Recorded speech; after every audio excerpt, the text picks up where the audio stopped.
chapuzón, en una alberca de agua fría, van a sentir precisamente esto mismo, ¿verdad? Un control involuntario de esta parte, va a haber una contracción, lo cual es totalmente normal, natural, cuando cambia de una forma brusca la temperatura del ambiente. Entonces, sus funciones de esa túnica Dartos, como ya se mencionó, sería en parte la termorregulación. Aquí vemos como, ay, quiero estornudar, permítame.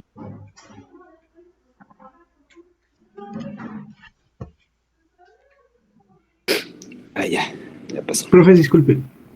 Sí. Entonces, perdón, ¿cuenta como participación lo que hablé hace un momento? Sí, nada más póngalo en el chat, porque si no, el mensaje de voz no lo grabó. Sí, gracias. Lo puede poner en el chat, por favor, joven. Bueno, termorregulación, y también sirve como para dar una separación entre ambas bolsas escrotales, ¿verdad? Separando propiamente los testículos. Cada uno tiene un tabiquito, ¿verdad? Propiamente generado por la túnica de Dartos, para separar el testículo derecho del izquierdo. Posteriormente pasamos a ver lo que es el cordón espermático. El cordón espermático sería esta región de acá. Todo esto que ven ustedes acá, que estoy señalando en forma de un círculo, sería el cordón espermático. Este cordón espermático conecta al testículo con las arterias, venas y el tronco venoso. También pasan por allí, aparte de vasos sanguíneos, pasan los vasos linfáticos, también pasa el conducto deferente, y aparte también como parte de ese mismo cordón espermático podemos encontrar al músculo cremaster, que va a tener una función muy similar a lo que sería la túnica Dartos. Nada más que recuerden que la túnica Dartos está situado sobre la pared del escroto. El músculo cremaster forma parte de los componentes del cordón espermático, y su función es muy similar entre ambos tipos de músculo, ¿verdad? También es de músculo liso, y entonces su función va a ser tratar de retraer los testículos hacia la pared abdominal, ¿verdad? De manera inconsciente, y va a variar de acuerdo al ambiente en el cual se encuentre el individuo, ¿sale? Ahorita vamos a ver en otra diapositiva dónde se encuentra este músculo cremaster. La irrigación sanguínea de cada uno de los testículos. Bueno, como sabemos, entonces hay una ramificación de la arteria aorta, ¿verdad? Pasando a dar paso a una parte craneal, una parte caudal. En este caso, la caudal se denomina como arteria abdominal, ¿verdad? Su ramificación, una de sus ramificaciones de la arteria abdominal va a dar paso a la formación de la arteria testicular, que sería esto que está aquí marcado con número 1. Sería la arteria testicular, que es una ramificación de la arteria abdominal. Cuando esta misma arteria testicular pasa a través del canal inguinal, al inicio del canal inguinal se va a encontrar con el anillo inguinal. Esta porción de aquí alcanzan ustedes a ver, ¿verdad? Y entonces ya esa arteria testicular va a pasar a formar parte del cordón espermático. Todo esto entonces ya sería parte del cordón espermático, y posteriormente esa misma arteria testicular va a penetrar a el testículo. Nada más aquí, aprovechando el esquema, ¿verdad? La diapositiva, donde se señala esta parte del anillo inguinal, en esta región, que es por donde pasa los vasos sanguíneos, ¿verdad? Y también pasa otra parte de lo que sale del epidídimo, que sería el conducto deferente. Hay que tomar en cuenta que como esta región está al interior de la cavidad abdominal del individuo, este mismo anillo inguinal puede ser aprovechado en algunas de las ocasiones para que pase por allí alguna asa intestinal. Generalmente ese anillo inguinal queda obliterado y solamente permite el paso de los vasos sanguíneos, ¿verdad? De los conductos deferentes. Sin embargo, en algunas situaciones anómalas puede suceder que algunas de las asas intestinales que se encuentran en esta región pasen a través de ese anillo inguinal, lo cual se vería principalmente esa anomalía al momento en el cual se tenga que realizar la castración de ese individuo, si es que se le tiene que realizar la castración, como en el caso de porcinos. Denme un segundo, por favor, jóvenes, ahorita regreso con ustedes.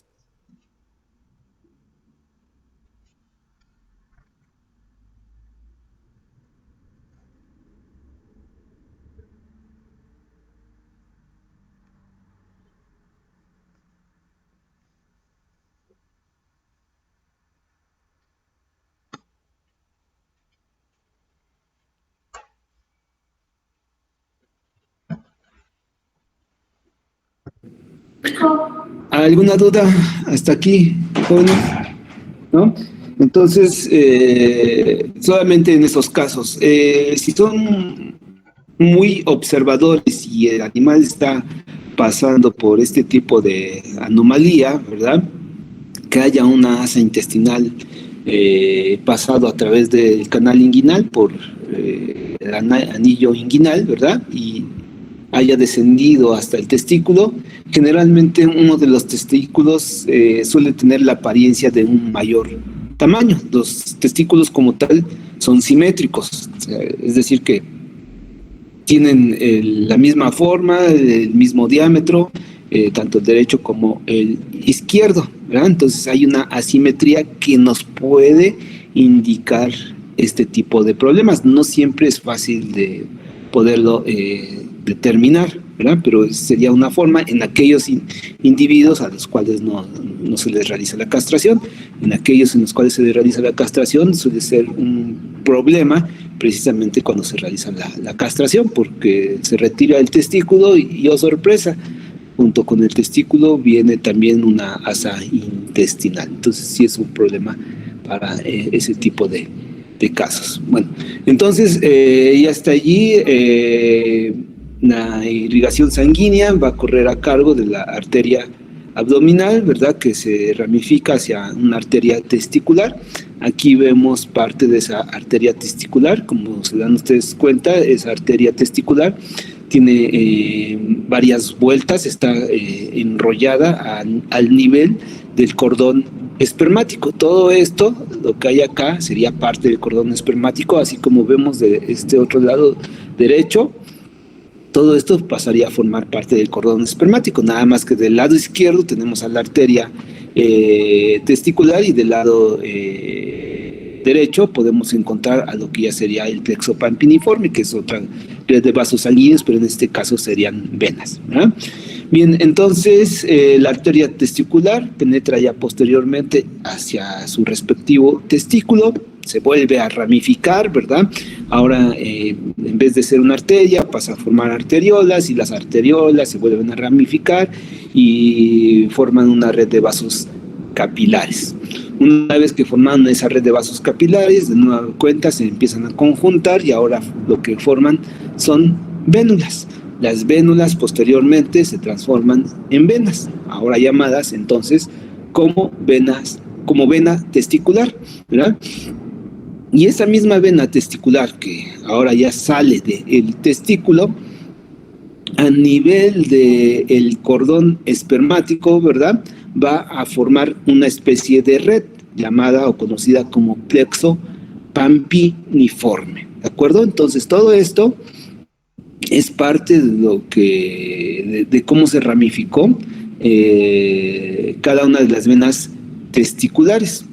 eh, va a embeber en su interior, ¿verdad? En su interior se va a encontrar la arteria testicular. Ya posteriormente, ese plexo pampiniforme va a formar una vena, ¿verdad? Parte de la vena testicular, y esta va a llegar hacia la vena cava caudal, y la caudal ya va posteriormente a dirigirse hacia la parte craneal del organismo del individuo. Así sería como correría la irrigación sanguínea del testículo en estas especies de mamíferos domésticos. ¿Cuál creen que sea la función de la formación del plexo pampiniforme? ¿Para qué se toma tantos detalles en cuanto a la anatomía de las venas del organismo del macho? ¿Cuál sería la función del plexo pampiniforme?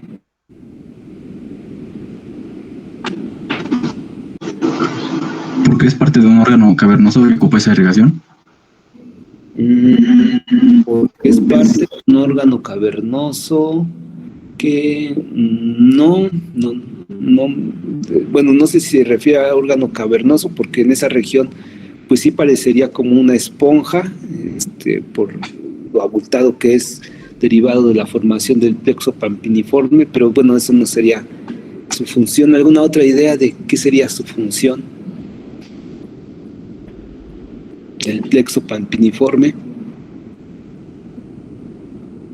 Pues principalmente dar irrigación sanguínea a ese órgano, bueno, los testículos como tal. Pero recuerde usted que el plexo pampiniforme ya son venas, no son arterias, es decir, que ya llevan la sangre de regreso del órgano.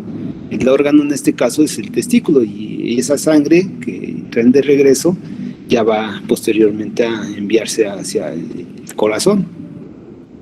O sea, aquí ya no están irrigando.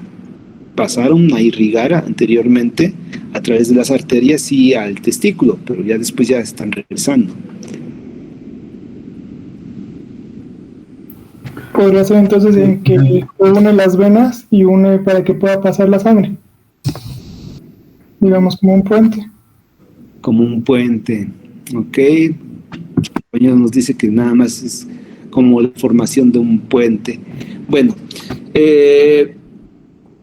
forma así un plexo o una especie de red para embeber a la arteria testicular.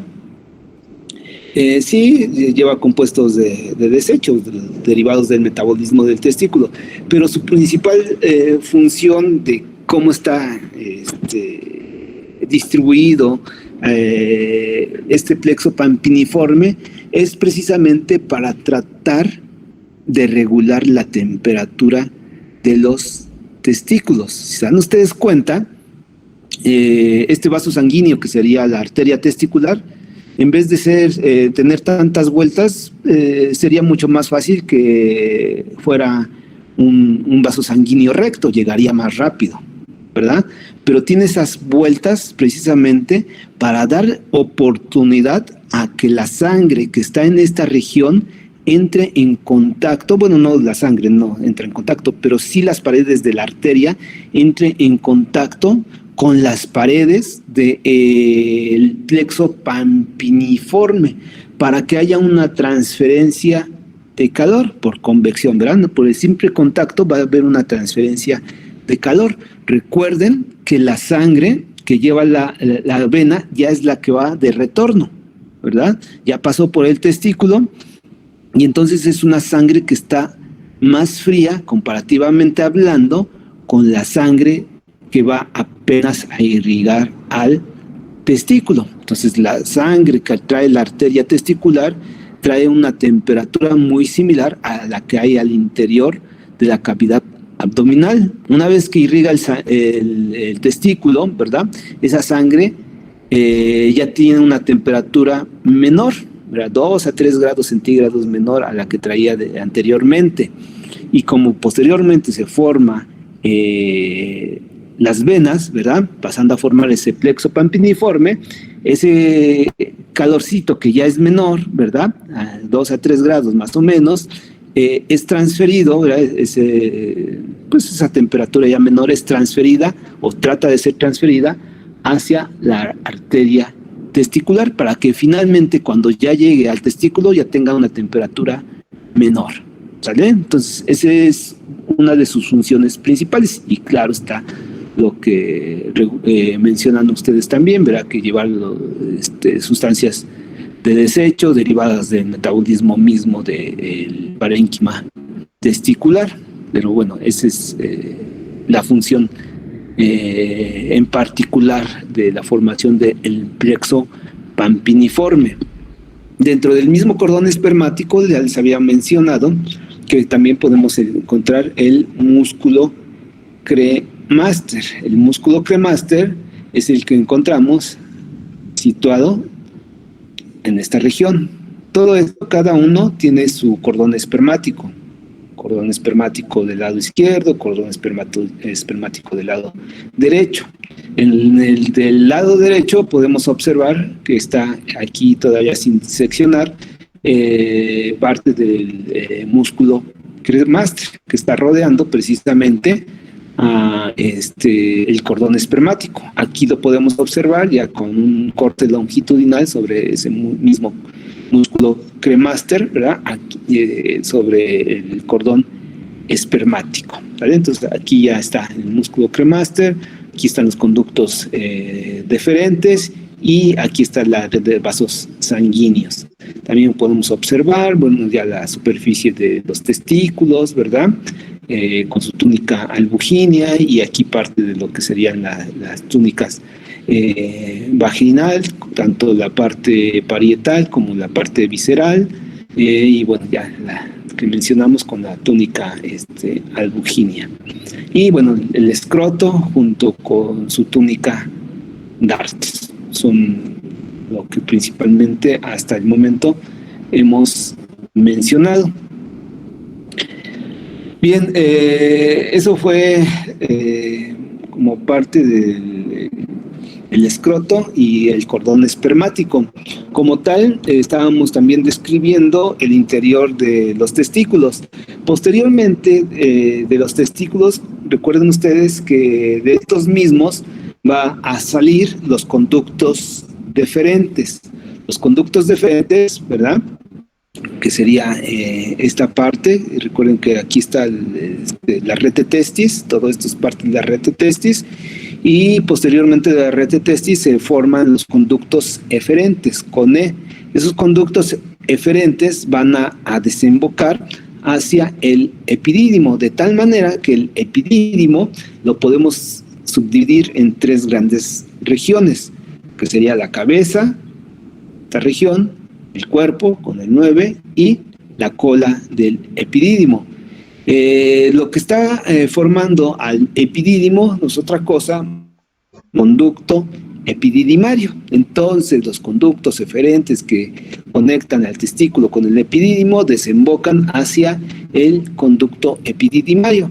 La función del epidídimo, ¿verdad?, desde su cabeza, cuerpo y cola, sería el de transportar, madurar y almacenar los espermatozoides, ¿de acuerdo? Principalmente. Hay que recordar que el proceso de maduración de los espermatozoides, cuando una vez que son liberados los espermatozoides de los túbulos seminíferos, estos mismos espermatozoides son inmóviles y solamente son arrastrados, ¿verdad?, a través de los túbulos seminíferos, los túbulos rectos, la rete testis, conductos deferentes, a través de las contracciones que existen o que son proporcionadas por los músculos que hay alrededor de todos estos conductos. Entonces, poco a poco son transportados los espermatozoides, ¿verdad?, a través de esas contracciones hacia el conducto epididimario. Todavía aquí los espermatozoides no son móviles. Ya son como tal espermatozoides, pero todavía tienen que pasar por un proceso de maduración. Ese proceso de maduración se va a presentar en el epidídimo, y parte de ese proceso de maduración sería la reabsorción de la gota citoplasmática. Hay que recordar también que como tal el espermatozoide es una célula, y entonces como es una célula, tiene todos los demás componentes que conforman a una célula, ¿verdad? núcleo y los demás organelos que pasaron a formar parte alguna región del espermatozoide. Y claro está que dentro de esa célula hay citoplasma, ¿verdad? Entonces, a ese citoplasma se dirige hacia la cola del espermatozoide. Entonces, cuando es liberado el espermatozoide de los túbulos seminíferos y pasa a través de todos los conductos del testículo hasta llegar al epidídimo, conserva todavía su gota citoplasmática. En el paso de ese espermatozoide o esos espermatozoides a través del conducto epididimario, tiene que ser reabsorbida la gota citoplasmática. Entonces, esa gota citoplasmática se forma de una manera normal, natural, pero tiene que ser reabsorbida de la misma cola del espermatozoide a través de su paso del epidídimo. Eso es parte del proceso de maduración. También hay una remodelación de la cabeza del espermatozoide, principalmente en vías de brindarle algunas enzimas, algunas sustancias que recubren la misma cabeza del espermatozoide que van a servir posteriormente a futuro para el proceso de fecundación, ¿verdad? El almacenamiento de los espermatozoides se va a realizar principalmente en la parte caudal o la cola del epidídimo, ¿de acuerdo? Bien, entonces ahí está lo que es la cabeza, lo que es el cuerpo, lo que es la cola del epidídimo. Este mismo conducto epididimario que vamos a encontrar en la cola del epidídimo se va a continuar con lo que se va a denominar ahora como conducto deferente, ¿sale? Entonces, el conducto deferente anteriormente se conocía como conducto epididimario. Sale del epidídimo, pero si se dan ustedes cuenta, ese conducto deferente acompaña también en su trayectoria a lo largo del epidídimo, pero ya es de manera externa, ya no está al interior del epidídimo, porque ya salió, ¿verdad? Y ahora es conducto deferente. Sin embargo, va ascendiendo ese mismo conducto deferente, ¿verdad? A lo largo del epidídimo, hasta que finalmente ese conducto deferente forma parte del cordón espermático. Entonces, lo que hay acá es parte del cordón espermático. Recuerden ustedes que el cordón espermático son vasos sanguíneos, vasos linfáticos, parte del sistema nervioso, ¿verdad?, para inervación del mismo testículo, y el conducto deferente, aparte con su músculo cremaster, ¿verdad? Es lo que podemos mencionar como parte del epidídimo. Y bueno, aquí vemos también como recordatorio la parte interna de los testículos. ¿Hasta ahí alguna duda?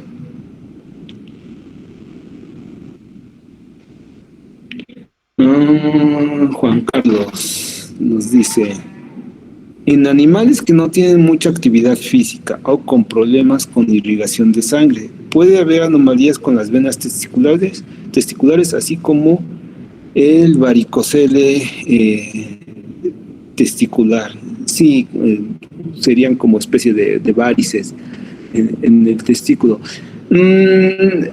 En cuanto a la actividad física, me imagino que usted se refiere a que el animal no dé servicio, ¿verdad? Entonces, si no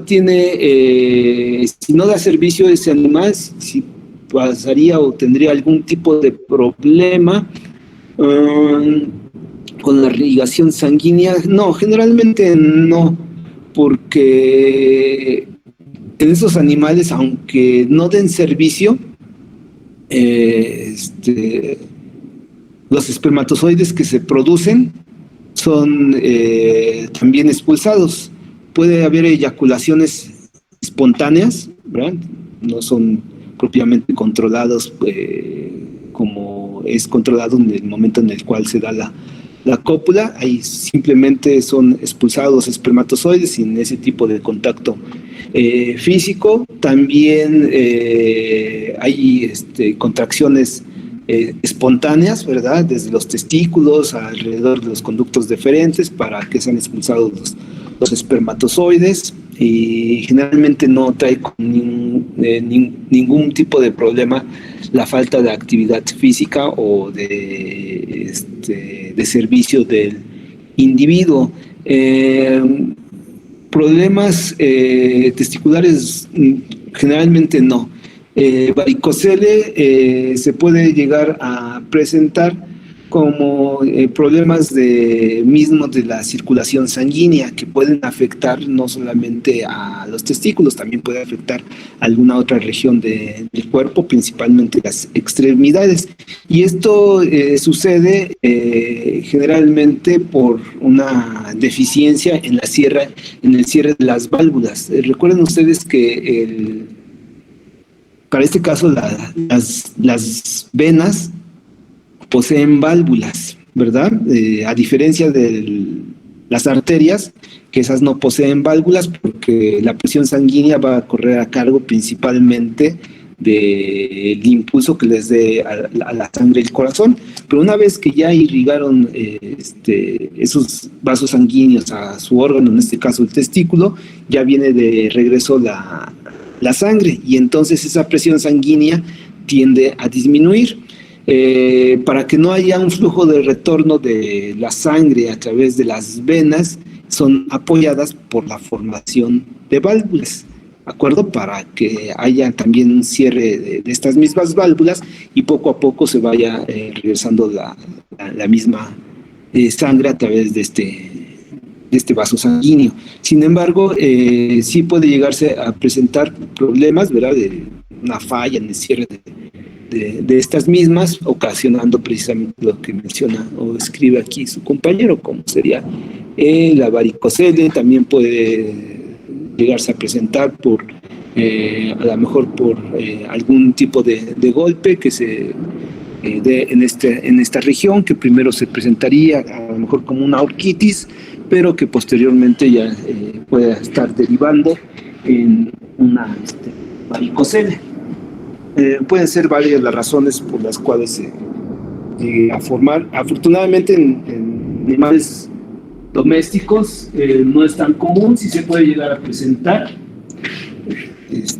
pero es poco común. Bueno, no sé si me escuchan porque estaba acomodando mi cargador, porque me mandó aquí la señal de que le hace falta pila. Ahí está. Vale, Juan Carlos.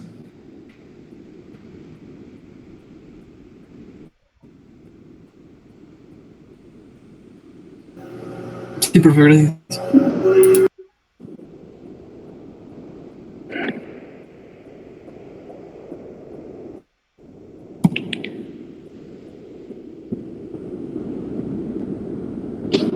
Bien, entonces, nada más para dar parte de algunos detalles en cuanto al transporte de los espermatozoides a través del conducto epididimario, ¿verdad? El transporte y almacenamiento de estos mismos va a tener una duración de aproximadamente 9 días para el caso de los porcinos, ¿verdad? 13 días a 15 más o menos para macho cabrío, y de 9 a 11 días aproximadamente para el caso de el toro. Es decir que, como mencionamos, el proceso de maduración de los espermatozoides que se da a través de este conducto lleva varios días. Una vez que ya está ahora sí maduro y que ya se almacenó en la cola del epidídimo, que es expulsado de esta misma cola del epidídimo, los espermatozoides ahora ya son fértiles. Anteriormente su fertilidad está disminuida. ¿Por qué está disminuida? Porque, como mencionamos, pues todavía no ha sufrido una adecuada maduración la cabeza del espermatozoide, la cola de este mismo todavía posee la gota citoplasmática, no le va a permitir que tenga una propulsión adecuada, ¿verdad?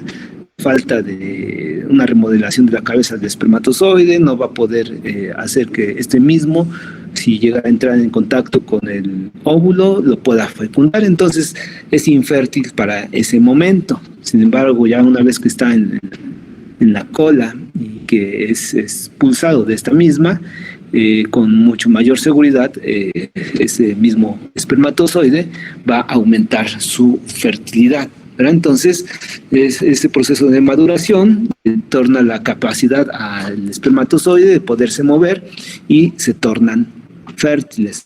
Hay que tomar en cuenta que ya adquieren esa capacidad para moverse a lo largo del epidídimo, ¿verdad? La adquieren esa capacidad. Sin embargo, todavía para este momento son inmóviles los espermatozoides.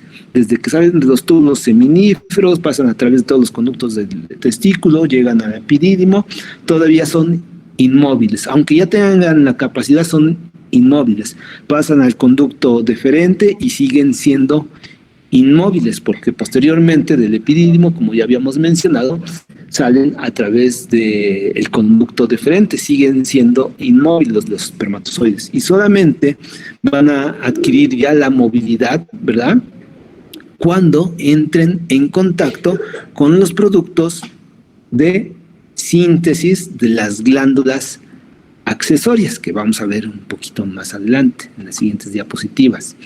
¿Vale?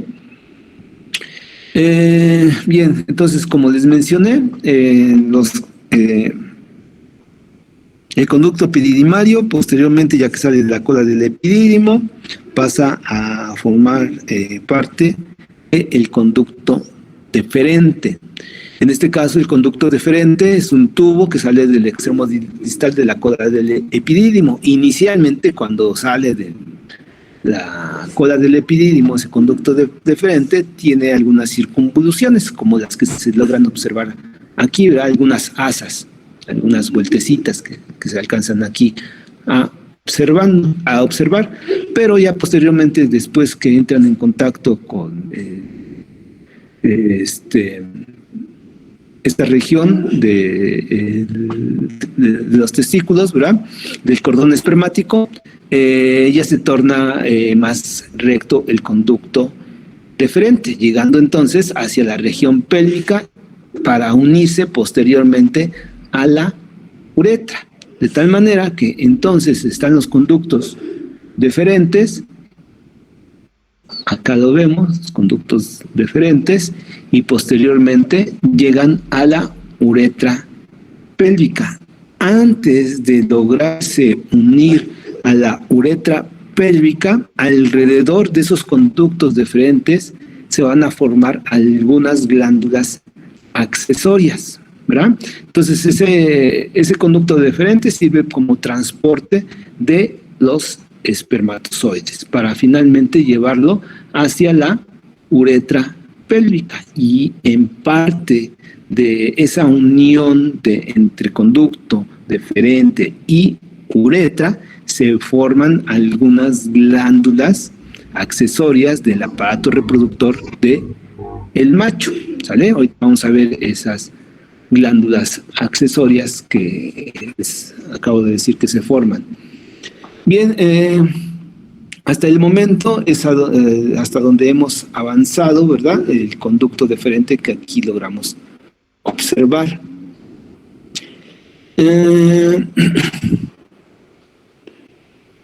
Juan Carlos, dígame un número del 1 al 10, por favor. 8. 8. Vamos a ver quién es el 8. Está 1, 2, 3, 4, 5, 6, 7 con Citlali, 8 con Dana Lisbeth. ¿Se encuentra Dana Lisbeth?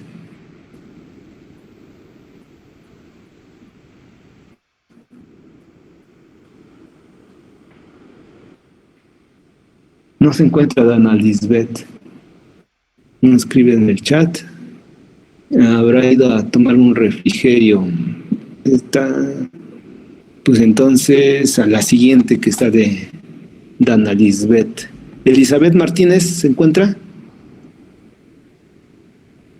Sí, profe, aquí estoy. Gracias, señorita. Recapitule usted, por favor, el sistema de conductos al interior de los testículos, empezando desde los túbulos seminíferos. ¿Con qué se continúan los túbulos seminíferos? Elizabeth, por favor.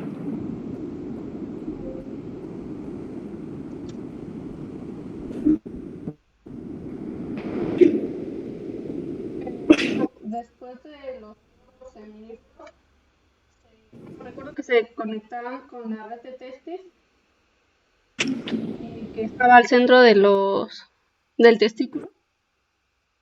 Ajá. Y de ahí se unían diferentes que ¿Con E o con D? con eferentes. Ok, sí. De ahí estos se unían a los conductos ahora, bueno, el conducto diferente. Y iba por todo, bueno, empezaba desde la cabeza del epidídimo y iba hasta la cola del epidídimo y regresaba. Y después se conectaba con los cordones espermáticos, me parece.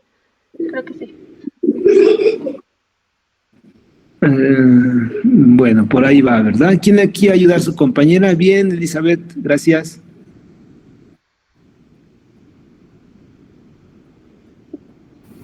Si quiere yo, doc. A ver, por favor, joven, ¿su nombre? Alexis Vázquez. Alexis, por favor. Bueno, estaban los seminíferos primero, Ajá, que ya después se iban a los rectos. ajá, A los rectos. De ahí subía hacia los conductos eferentes. Bueno, primero son unos pequeños y ya después es el conducto eferente grande, ¿no? le está faltando allí otro elemento. Esto de acá, ¿cómo se conoce? Es la red testicular, ¿no? Sí, red testicular o red de testis, bien. Los conductos eferentes. Ajá, que son estos de acá, ¿verdad? Realmente. Ya después es parte del epidídimo, que son los conductos del epidídimo. Ajá. Y ya después son los deferentes, ¿no? Ok, muy bien. Gracias, Alexis. ¿Puedo poner un comentario para mi participación? Sí, por favor. Gracias. Bueno, le pongo aquí para que lo pueda ver. Nada más aquí hacer una precisión de lo que menciona su compañero y que mencionó también su compañera Elizabeth. Los conductos eferentes, como tal, en plural, ¿verdad? Son una gran cantidad de conductos que salen del testículo y conectan con el conducto epididimario. Ahí solamente es un conducto, ya no es plural. Si no les estuviera yo diciendo los conductos epididimarios, no son conductos, es solamente un conducto, de tal manera que los conductos eferentes posteriormente van a confluir hacia el conducto epididimario a nivel de la cabeza del epidídimo, y entonces ese conducto epididimario pasa desde la cabeza a través del cuerpo y llegando finalmente hasta la cola del epidídimo para que finalmente pase a formar el conducto deferente, como ya bien lo mencionaron sus compañeros, ¿verdad? Compañero y compañera. Al interior de cada testículo, ¿verdad? Ya es una toma histológica, ¿verdad? Una figura de histología. Vemos que cada una de estas circunferencias está representando a un túbulo seminífero. Y entonces, dentro de los túbulos seminíferos, recuerden ustedes que había varias líneas celulares, ¿verdad? Dentro de ellas, las dos principales, ¿verdad? Del epitelio seminífero, están las células de Sertoli y alrededor de estas mismas células de Sertoli están las células germinales, ¿verdad? Entonces aquí podemos encontrar células germinales entremezcladas con las células de Sertoli, que son las que les dan soporte, ¿verdad? Lo que está aquí al centro, con un tono mucho más claro, sería la luz del túbulo seminífero. Es posteriormente hacia donde se va a dirigir cada uno de los espermatozoides para iniciar su viaje a través del sistema de conductos del aparato reproductor del macho. Esto es lo que encontraríamos al interior de cada túbulo seminífero. Externamente, ¿verdad? En el intersticio podemos encontrar precisamente a las células intersticiales que ya habíamos mencionado, que son endotelio, ¿verdad? Principalmente vamos a encontrar ahí endotelio, entonces vasos sanguíneos, ¿verdad? Y lo que más nos interesa para este momento serían las células de Leydig, que están externamente, ¿verdad? Y rodeando todos los túbulos seminíferos. Entonces, con ese número 2 están las células